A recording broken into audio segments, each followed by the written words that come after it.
ఆంధ్రప్రదేశ్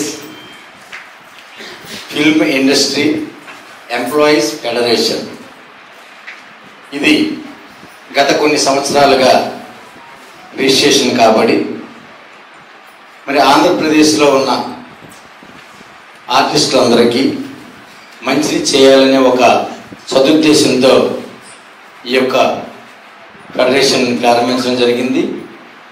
సుమారు ఈ ఫెడరేషన్లో 15,000 మంది పైచిలకు కళాకారులు అంటే 24 క్రాఫ్ట్స్ నుంచి ఇందులో మెంబర్షిప్ తీసుకోవడం జరిగింది. మరి ఈ యొక్క ఫెడరేషన్ ద్వారా ఈ ఆంధ్రప్రదేశ్లో ఉన్న సుమారు 1,15,00,000 మంది కళాకారులు రాష్ట్రం విడిపోయిన తర్వాత చాలా ఇబ్బందులు ఎదుర్కోవడం జరుగుతుంది.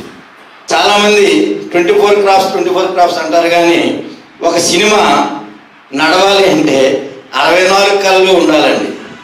అంటే 24 క్రాఫ్ట్స్ అనేది ఒక పేరు కింద అది అయిపోతుంది, కానీ 64 కళలు లేకపోతే సినిమా అవ్వదండి. ఎందుకంటే ఒక నిర్మాతగా ఈరోజు 8 సినిమాలు చేస్తున్న ఒక నిర్మాతగా ఒక సినిమా ఆల్రెడీ రిలీజ్ చేశాను కాబట్టి మరి నాకు ఆ సాధక బాధలన్నీ కూడా నాకు తెలుసు.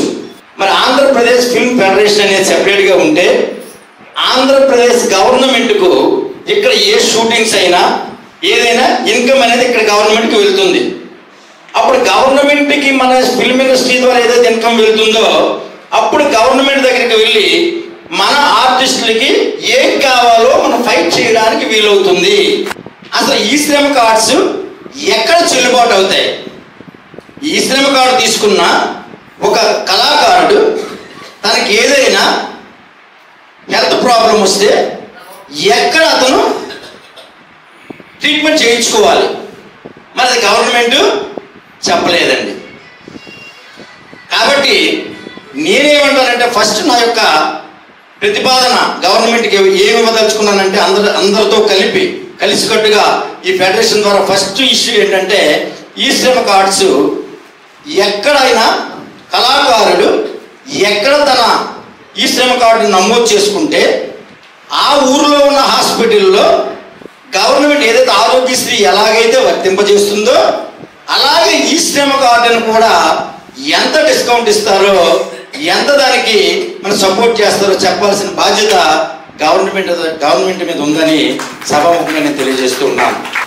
సింగర్ అవ్వచ్చు, డ్యాన్సర్ అవ్వచ్చు, ఫైటర్ అవ్వచ్చు, హీరో అవ్వచ్చు, హీరోయిన్ అవ్వచ్చు, విలన్ అవ్వచ్చు, ఫోటోగ్రాఫర్ అవ్వచ్చు, ఎవరైనా కానీ ఆర్టిస్టే.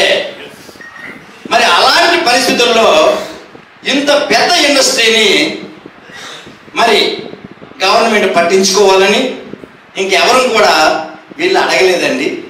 కాబట్టి గవర్నమెంట్ మీద కూడా నింద వేసే పరిస్థితి లేదు. నేను ఈ సభాముఖంగా చెప్తున్నది ఒకటే, నేను ఫెడరేషన్ చైర్మన్గా నేను ఛార్జ్ తీసుకోవడం జరిగింది. నిన్న ఒక్కటే అందరికి ప్రామిస్ చేస్తున్నా, ఈ ఫెడరేషన్ ద్వారా ఫెడరేషన్లోకి ప్రతి ఒక్కరూ మెంబర్గా నా పిలుపు మేరకు వచ్చి చేరండి. Welcome, all of you welcome. చేరండి.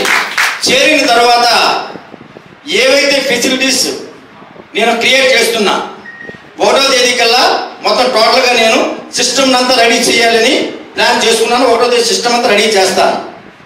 1వ తేదీ నుంచి మీ దగ్గరికి పేరున మిమ్మల్ని వచ్చి అప్రోచ్ అవ్వడం అనేది జరుగుతుంది. 64 కళలండి, నాట్ 24 క్రాఫ్ట్స్. 64 కళల నుంచి నేను అందరి దగ్గరికి పేరున నేను ఫోన్ చేస్తాను, మీ దగ్గరికి వస్తాను. మీకు తెలిసిన వ్యక్తులను మీరు పరిచయం చేయండి. అందరూ సభ్యులుగా ముందు ఇందులో చేరండి. చేరిన తర్వాత ఆ సభ్యులుగా ఉంటే ఏంటి లాభమో మీ దగ్గర కూర్చునేటప్పుడు నేను టోటల్గా మీకు